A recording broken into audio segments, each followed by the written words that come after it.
झालेल्या या आजच्या चौथ्या दिवसाच्या कार्यक्रमामध्ये या ज्ञानयज्ञाचे प्रवाचक दैवाद्य सुखश्री अधिष्ठित परमपूजनीय आचार्य प्रवर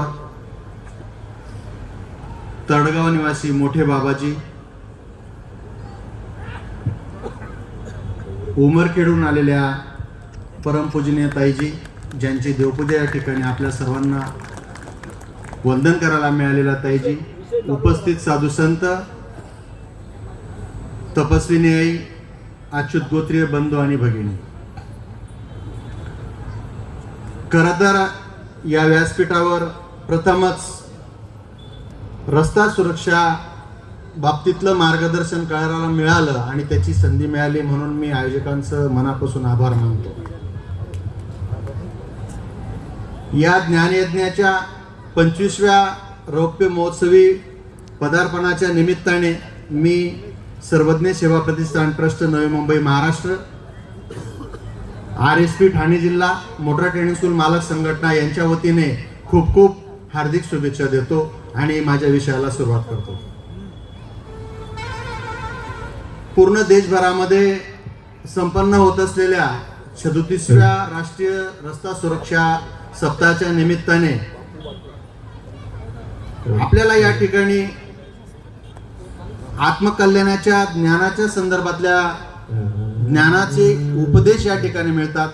परंतु आपण प्रत्येक जण कुठल्या ना कुठल्या कारणाने रस्त्यावर आपल्याला यायचंच असतं, म्हणून आपली स्वतःची सुरक्षा खूप महत्त्वाची आहे आणि त्या सुरक्षेच्या माध्यमातून आपण कोणकोणत्या उपाययोजना करायला पाहिजे या संदर्भात मी आपल्याला या ठिकाणी कमी वेळ असल्यामुळे थोडक्यात माझे मार्गदर्शन या ठिकाणी करणार आहे. सज्जनो, दरवर्षी रस्ते अपघातामध्ये आपल्या देशामध्ये 1.5 लाख लोकांचा नाहक बळी जातो. आता 1.5 लाख हा आकडा 2024 पर्यंतचा होता. 2025 नोव्हेंबर पर्यंत आपल्या देशामध्ये 4.5 लाख लोकांचा रस्ते अपघात झाला आणि त्या रस्ते अपघातामध्ये 1,72,000 लोकांचा मृत्यू झाला. मागच्या पटीने 4.5 पटीने मागच्यापेक्षा अपघातात मरणाऱ्यांची संख्या वाढलेली आहे. तर त्याचं आपण एक विश्लेषण जर केलं तर दर महिन्याला 471 आणि दर दिवसाला साधारणतः 19 लोकांचा आपल्या देशामध्ये रस्ते अपघातात मृत्यू होतोय. त्याचं प्रमाण सांगताना आपल्या महाराष्ट्रामध्ये मागच्या वर्षी 33,000 रोड ॲक्सिडेंट झालेत आणि त्यात 14,000 लोकांचा मृत्यू झाला. आपण सर्व परमेश्वर किंकर आहोत, आपल्या बाबतीत हे असं घडणार नाही असं आपण म्हणूया, परंतु आपली सावधानता, आपली सुरक्षितता कशामध्ये आहे त्या गोष्टी सुद्धा आपण त्या गोष्टींची काळजी घेणं सुद्धा खूप महत्त्वाचं आहे.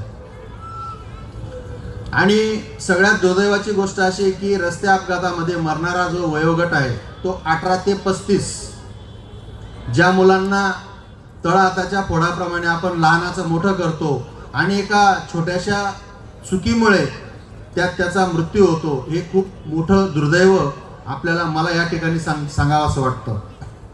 आता सावधानतेच्या बाबतीत रस्ते अपघाताला कारणीभूत असणाऱ्या गोष्टी, अतिवेगामुळे 70% अपघाताचा धोका वाढतो. मोबाईल वापरू नये, मोबाईल जरूर वापरला पाहिजे. आधुनिक युगामध्ये मोबाईल हे सगळ्यात महत्त्वाचं साधन आहे, परंतु वाहन चालवताना आपण मोबाईलचा वापर टाळला पाहिजे. त्याचबरोबर नियमांचं उल्लंघन, वाहन चालवताना आपण केलेला निष्काळजीपणा, रात्री अपरात्री शरीर थकलेलं असताना आपली निद्रा पुरी झालेली नसताना वाहन चालवणं, यामुळे अपघात होतात. वेळ खूप कमी आहे. मी RSP अधिकारी म्हणून स्कूल कॉलेजेसमध्ये माझं 1.5 तासाचं लेक्चर्स असतं, त्यामध्ये आपल्याला सगळ्याच बाबतीतलं प्रोजेक्टरवर अपघातांचं कशा पद्धतीने अपघात होतात, त्यात काही विनोदाचे भाग असतात जे आपल्याला व्हिडिओच्या माध्यमातून बघायला मिळतात. तर जास्तीत जास्त त्या पद्धतीने माझं लेक्चर्स असतं. आता हे व्यासपीठ वेगळं आहे, परंतु महानुभाव संप्रदायामध्ये जातपात धर्म स्पृश्य अस्पृश्य, ऊस नीच, गरीब श्रीमंत असा भेदभाव नसतो. समाजाच्या हिताने आपण काम करीत असताना कोणाचे प्राण वाचत असतील तर त्या माध्यमातून आपण हा संदेश समाजापर्यंत पोहोचवण्याचं काम करावं, या उद्देशाला स्मरून या ठिकाणी आज या रस्ता सुरक्षा मार्गदर्शनाची संधी मला मिळालेली आहे. आता सुरक्षा, मोटरसायकल चालवत असताना हेल्मेट का वापरावं? हेल्मेट फक्त आपल्याला अपघातातूनच वाचवत असं नाही, तर हेल्मेटमुळे आपल्या मेंदूची सुरक्षा होते, आपल्या डोळ्यांची सुरक्षितता होते, आपल्या नाकातून दूषित वायू जाणार नाही, त्यामुळे नाकांची, आपल्या हृदयाची सुरक्षितता होते, आपल्या कानांची सुरक्षितता होते. अशा 5-6 गोष्टी आपल्याला हेल्मेट घातल्यामुळे, त्या हेल्मेटमुळे सुरक्षितता मिळत असते. तर सीट बेल्ट का लावावा? मगाशीच बाबाजींनी सांगितलं की सीट बेल्टमुळे काय होतं की आता आधुनिक सगळी वाहनं आलेली आहेत आणि सीट बेल्ट लावल्यामुळे एखादी वाहन 90 किलोमीटर प्रति तासाने रस्त्यावर अगर धावत असेल तर त्या वाहनासोबत असलेले सगळे बसलेल्यांपासून सगळ्यांचा वेग सुद्धा 90 असतो. आणि अशा वेळेला जर समजा अपघात झाला, ते वाहन कुठल्या झाडाला, कुठल्या वाहनाला धडकून अपघात झाला तर त्या वाहनाचा वेग 0 होतो आणि जो वाहनाशी बांधलेला नसतो तो वाहनाच्या बाहेर फेकला जातो.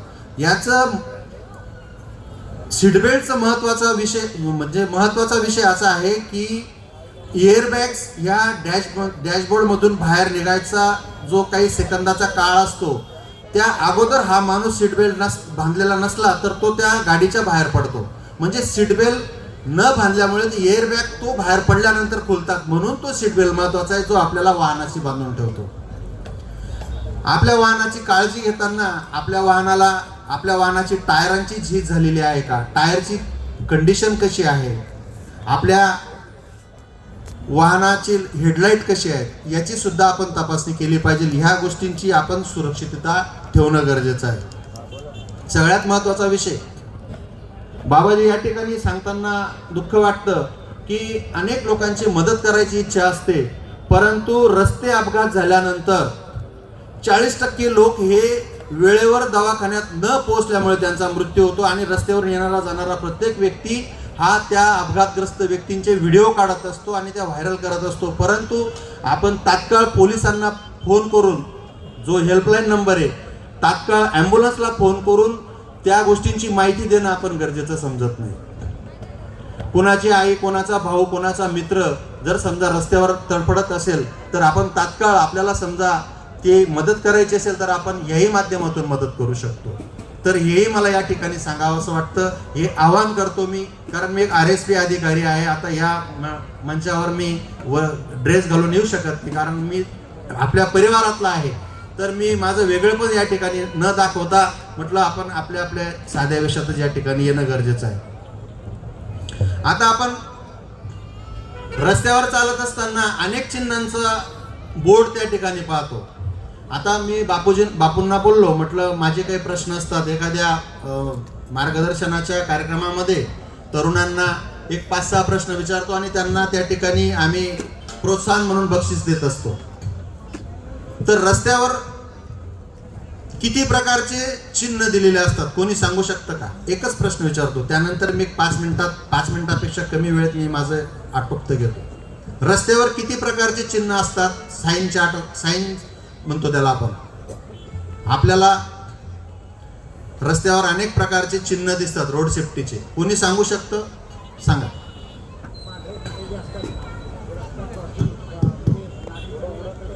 नाही, तसं नाही. रस्त्यावर 3 प्रकारचे चिन्ह असतात. 3 प्रकारचे म्हणजे गोल असलेली जेवढी चिन्ह आपल्याला दिसतील ती आपल्याला आदेश देणारे चिन्ह आहे, हे लक्षात ठेवा. आदेश देणारे चिन्ह, जसं नो पार्किंगचा बोर्ड असतो त्याला गोल मध्ये असतो तो. त्रिकोणी आकाराची जी चिन्ह असतात ती आपल्याला सावधान करणारी चिन्ह असतात. पुढे अरुंद पूल आहे, पुढे अरुंद रस्ता आहे, पुढे शाळा आहे, पुढे गतिरोधक आहे, हे जे चिन्ह असतात त्रिकोण याच्यामध्ये, ते आपल्याला सावधान करणारे असतात. आणि चौकोन किंवा आडव्या चौकोनमध्ये असलेली जी चिन्ह असतात ती आपल्याला माहिती देणारे असतात. सातारा 35 किलोमीटर, डाव्या हाताला मनमाड 40 किलोमीटर, त्यानंतर इथे भोजनालय आहे, इथं प्रथमोपचार आहे, इथे हॉस्पिटल आहे, इथे पेट्रोल पंप आहे. पण काय होतंय की 80% वाहन चालकांना फक्त हे चिन्ह माहीत असतात, कुठं पेट्रोल पंप आहे, कुठं दवाखाना आहे, कुठं हॉटेल आहे. बाकीच्या कुठल्या चिन्हांची माहिती नसते. फक्त आपण चिन्हांचा अभ्यास जरी केला तो युट्यूबवर आपल्याला बघायला मिळतो, आणि तो जरी आपण अभ्यासला तरी 30% अपघाताचं प्रमाण कमी होतं.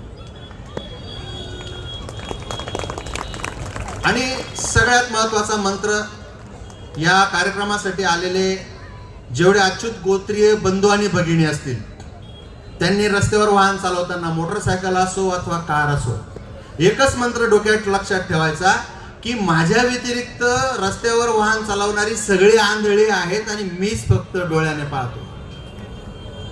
कारण श्रीकृष्ण महाराजांचा आदर्श त्यांनी जे सारथ्य केलं, युद्धभूमीवर ज्या पद्धतीने अधर्मी लोकांच्या समोर अर्जुनाचं रथ सुरक्षितपणे शेवटपर्यंत तसं त्या पद्धतीचं सारथ्य केलं, तर त्या युद्धभूमीसारखी परिस्थिती आज रस्त्यावर झालेली आहे. कुणीच कोणाचं ऐकायला तयार नाहीये, कोणाकडे सौजन्यता नाहीये, कोणी नियमाचं पालन करत नाही. प्रत्येकाला घाई आहे, आणि त्या घाईमुळे काय होतं की तो बऱ्याचशा गोष्टी करायच्या सोडून घाईघाईने निघून जातो, किंवा जर नाही निघून गेला तर मरेपर्यंत एखादी अवयव गमावून बसतो आणि सगळ्याच कामातून जातो. शेवटी या ठिकाणी एक घोषवाक्य या ठिकाणी आम्ही तयार करतो, आणि नव्या मुंबई RTO मध्ये बरेचसे घोषवाक्य तयार करण्याची जबाबदारी माझ्याकडे असते. तर मी एक घोषवाक्य तयार केलेलं होतं, ते आपल्या सर्वांसमोर बोलतो आणि थांबतो. सीटबेल्ट न लावता गाडी हाकली, सीटबेल्ट न लावता गाडी हाकली, वेगात मद्याची भर घातली. सीटबेल्ट न लावता गाडी हाकली, वेगात मद्याची भर घातली, मध्येच मोबाईलची लहर आली आणि मृत्यूने त्याला मिठी मारली. तर अशा पद्धतीने या ठिकाणी मी ज्या सावधान करण्याच्या ज्या बाबी आहेत, सुरक्षेच्या दृष्टिकोनातून ज्या गोष्टी सांगितलेल्या आहेत, त्या सर्वांनी एक परमार्गाचा छोटासा सेवक म्हणून आपण घ्याव्यात, आणि माझ्या माध्यमातून आपण सुद्धा एक रस्ता सुरक्षा दूत म्हणून भविष्यात काम करावं, एवढीच अपेक्षा ठेवतो आणि थांबतो. सर्वज्ञ श्री दंडोत प्रणाम.